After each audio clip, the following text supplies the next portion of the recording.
Zee 24 तास एक पाऊल पुढे। थोडक्यात ही आग आता नियंत्रणात आलेली आहे। पुढची बातमी सर्वसामान्यांसाठी दिलासादायक बातमी।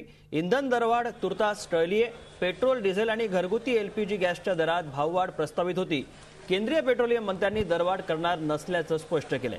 दरवाढीचा सध्या तरी प्रस्ताव नसल्याचं त्यांनी म्हटलंय, मात्र दरवाढ करावी असा पेट्रोलियम कंपन्यांचा दबाव असल्याचं त्यांनी सांगितलंय।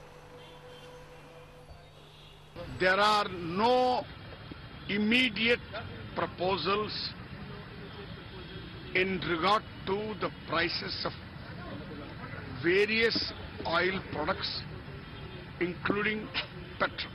We are of course facing a tremendous crisis of unprecedented magnitude. However, there are no immediate plans. Zee 24 तास एक पाऊल पुढे।